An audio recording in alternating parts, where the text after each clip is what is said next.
안녕하세요, 여러분. 오늘은 조금 특별한 이야기를 들려드리려고 합니다.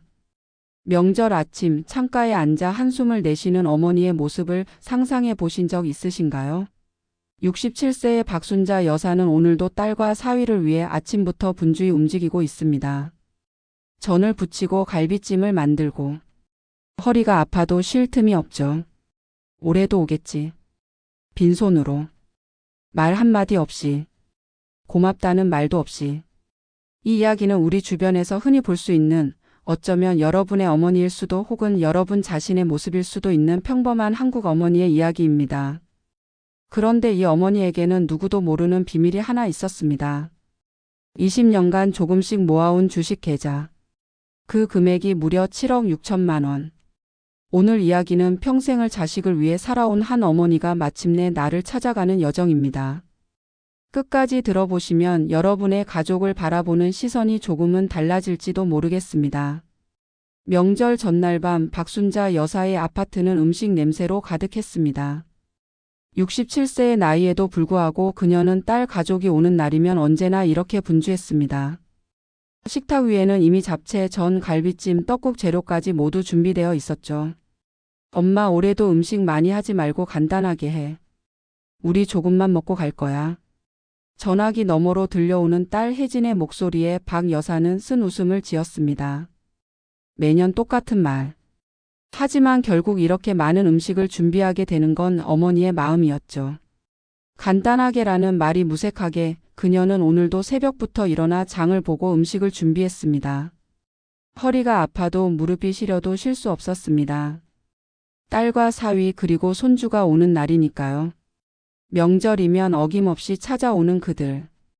그것만으로도 감사해야 하는 걸까요?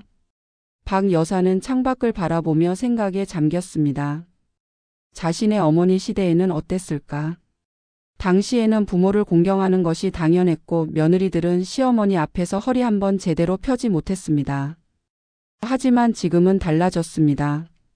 사위가 처가에 왔다 가는 것만으로도 효도라고 여겨지는 시대가 되었습니다. 혜진이 아버지가 살아 계셨으면 좋았을 텐데. 남편을 일찍 여인 후 박 여사는 딸 혜진을 홀로 키웠습니다. 교사였던 그녀는 퇴직금으로 딸의 대학 등록금을 댔고 결혼할 때는 집 전세금까지 보태주었습니다. 그 모든 것이 딸을 위한 희생이었고 그녀는 그것을 한 번도 후회한 적이 없었습니다. 그런데 언제부터였을까요? 딸과 사위의 방문이 고마움이 아닌 의무감처럼 느껴지기 시작한 것은 사위 정우는 말수가 적은 편이었습니다. 처음에는 내성적인 성격 탓이라고 생각했습니다. 하지만 점점 그의 침묵이 불편하게 느껴졌습니다. 식사 시간 내내 휴대폰만 들여다보고 간간히 고개를 들어 음식을 입에 넣을 뿐이었으니까요. 딱 한마디 식사 후 건네는 말. 어머니 잘 먹었습니다. 그 말에 정이 담겨 있진 않았습니다. 마치 의례적인 인사처럼 기계적으로 나오는 말이었죠. 딸 혜진 역시 달라졌습니다. 예전에는 엄마가 힘들까봐 설거지를 도와주고 집안일도 함께 했던 딸이었는데 언제부터인가 소파에 앉아 TV만 보거나 휴대폰만 들여다보았습니다. 명절 음식도 청소도 설거지도 모두 어머니의 몫이 되어버렸습니다. 그럼에도 박 여사는 꾹꾹 참았습니다. 딸이 시집가면 남의 집 사람이라는 말처럼 혜진도 이제 자신의 가정이 있으니까요. 딸과 사위의 일상이 바쁘고 힘들 거라는 것도 이해했습니다. 가끔 퇴근길에 들러 저녁을 함께 먹는 날이면 박 여사는 미리 반찬을 몇 가지 준비해 보냈습니다. 명절이면 용돈도 챙겨 주었고요.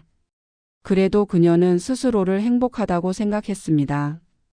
딸이 가끔 전화해서 안부를 묻고 명절이면 찾아오니까요. 그런데 박 여사에게는 딸도 모르는 비밀이 하나 있었습니다. 20년 전부터 적립식으로 투자해 온 주식 계좌. 그녀는 퇴직 후에도 동네 공부방에서 아이들을 가르치며 작은 수입을 올렸습니다. 매달 빠듯한 살림에도 조금씩 떼어 숨겨둔 그 돈이 이제는 제법 큰 금액이 되어 있었습니다. 혹시라도 내가 병들거나 힘든 날이 오면 쓸 돈은 내가 준비해야지. 박 여사는 그 돈을 자기 자신을 위한 보험이라고 생각하며 살아왔습니다. 자식에게 미안해서 한 번도 말하지 않았고 그저 조용히 쌓아왔습니다. 그리고 그 계좌는 몇 년 전부터 놀라운 속도로 그리고 꾸준히 불어나고 있었습니다. 그러던 어느 해 여름 박 여사는 계단에서 미끄러져 허리를 심하게 다쳤습니다. 이웃의 도움으로 병원에 실려갔고 진단 결과 요추 골절. 당장 입원해야 했고 혼자선 걷기도 힘든 상황이었습니다. 간호사가 가족에게 연락을 취해야 한다고 했을 때 박 여사는 망설였습니다. 딸에게 걱정을 끼치고 싶지 않았지만 이번엔 정말 혼자서는 감당하기 어려운 상황이었습니다. 떨리는 손으로 전화를 걸었습니다. 혜진아, 엄마인데. 딸은 처음에는 걱정하는 목소리로 말했습니다. 하지만 곧 그 목소리가 변했습니다. 엄마, 이번 주엔 정훈이랑 중요한 미팅이 있어서 못 가. 다음 주에나 시간이 날지도 몰라. 박 여사는 말을 잇지 못했습니다. 이번만큼은 딸이 와주길 바랐는데 그 작은 기대마저 무너져 내렸습니다. 사위 정우는 다음날 문자를 보냈습니다. 어머니 몸조리 잘하세요. 딱 한 줄. 그것이 전부였습니다. 입원실에 누워있는 동안 박 여사는 자신의 인생을 돌아보았습니다. 남편 없이 홀로 딸을 키우며 교사로 일했던 30년. 그 시간 동안 그녀는 단 한 번도 자신을 위한 시간을 가져본 적이 없었습니다. 모든 것이 딸을 위한 것이었고 딸의 행복을 위한 것이었죠. 내가 지금까지 무엇을 위해 살아온 걸까? 그 질문에 대한 답을 찾지 못한 채 박 여사는 며칠 후 퇴원했습니다.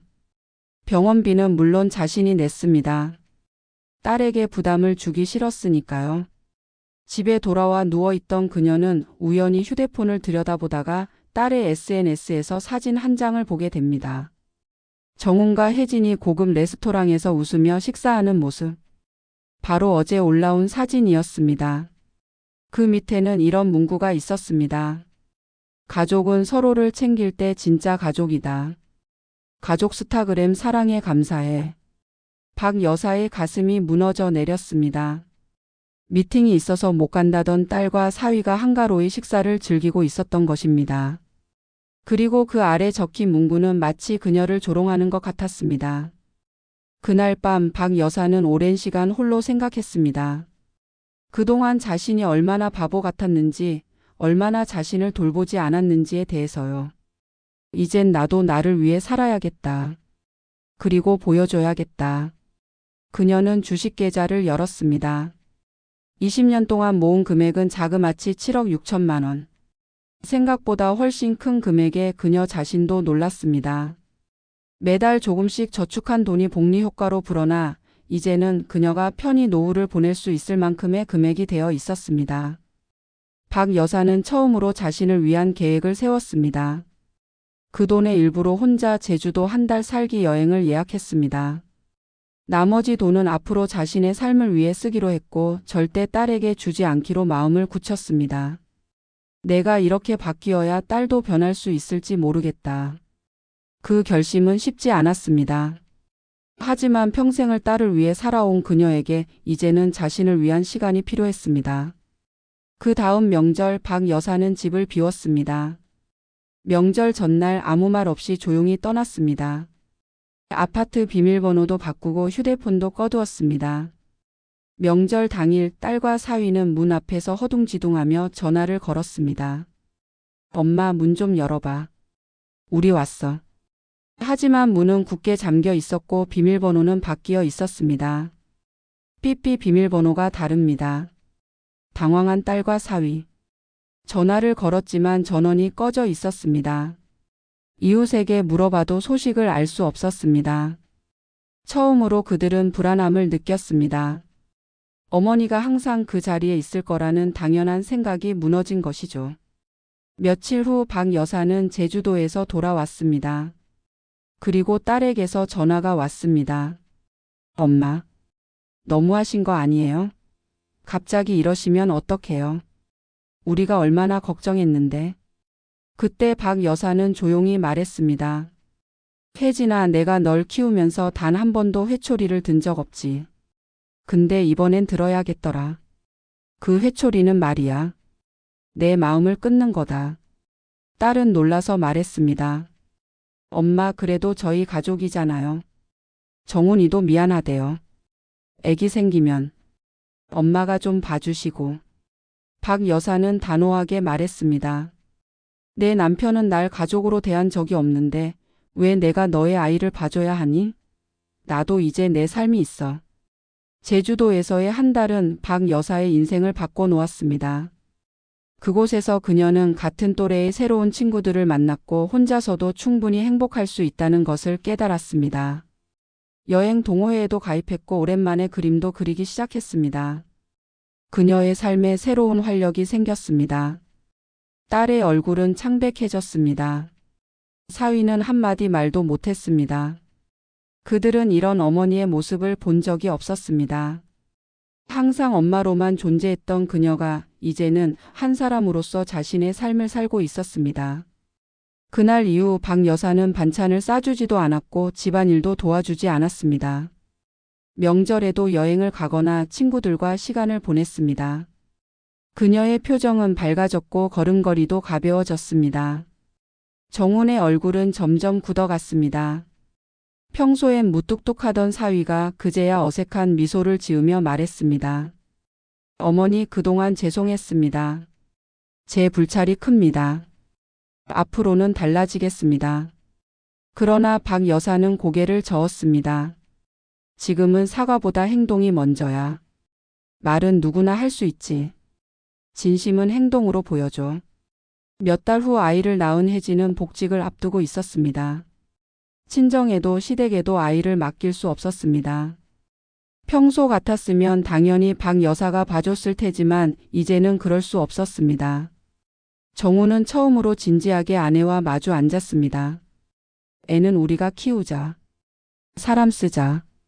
우리가 잘못했어. 이제부터라도 바꾸자. 그제야 혜진도 눈물을 흘렸습니다. 엄마가 없으니까. 세상이 너무 버겁다. 우리가 정말 멍청했어. 그날 밤 혜진은 마지막 희망으로 문자를 보냈습니다. 엄마, 저희가 변할게요. 진심이에요. 엄마 사랑해요. 다음 날 박 여사는 짧은 답장을 보냈습니다. 나도 너희를 사랑해. 그런데 이제는 내가 나를 먼저 사랑해야겠다. 너희가 정말 변하고 싶다면 말이 아닌 행동으로 보여줘. 그때 우리는 다시 가족이 될 수 있을 거야. 여러분, 박순자 여사의 이야기는 어떠셨나요? 우리 주변에서 어렵지 않게 찾아볼 수 있는 모습입니다. 부모님의 희생은 끝이 없습니다. 하지만 그 끝을 당연하게 생각해서는 안 됩니다. 모든 관계는 주고받음이 있어야 건강하게 유지될 수 있습니다. 어쩌면 이 이야기를 듣는 여러분은 박 여사와 같은 부모님일 수도 혹은 혜진과 정훈 같은 자녀일 수도 있습니다. 어느 쪽이든 지금이라도 우리 가족의 관계를 돌아보는 시간을 가져보면 어떨까요? 부모님이 계신다면 오늘 저녁 짧은 전화 한 통화로 안부를 물어보세요. 명절이나 생신에만 형식적으로 찾아뵙는 것이 아니라 일상에서 작은 관심과 사랑을 표현해 보세요. 혹시 여러분도 지금 늘 곁에 있어주는 부모님에게 소홀하지 않으셨나요? 아니면 자녀들에게 너무 많은 것을 바라고 계시진 않나요? 박 여사가 20년간 모은 비밀 계좌는 단순한 돈이 아니라 자신을 위한 작은 사랑의 표현이었습니다. 우리 모두에게는 그런 나만의 계좌가 필요합니다. 그것이 꼭 돈일 필요는 없습니다. 취미가 될 수도, 친구와의 만남이 될 수도, 혹은 자신만의 시간이 될 수도 있죠. 이 이야기가 여러분에게 작은 위로와 용기가 되었기를 바랍니다. 언제나 자신을 사랑하는 것을 잊지 마세요. 그래야 다른 사람도 진정으로 사랑할 수 있으니까요. 오늘 영상이 마음에 와닿으셨다면 지금 잠깐 멈추고 좋아요 한번 눌러주세요. 여러분의 작은 클릭이 우리에게는 큰 힘이 됩니다. 그리고 앞으로도 이런 이야기 함께 나누고 싶다면 구독과 알림 설정도 꼭 해주세요. 매주 여러분의 마음을 울리는 진심 어린 이야기로 찾아뵙겠습니다. 여러분의 응원이 저희에게 큰 힘이 됩니다. 다음 영상에서도 진심이 담긴 이야기로 찾아뵐게요. 감사합니다. 오늘도 행복한 하루 되세요.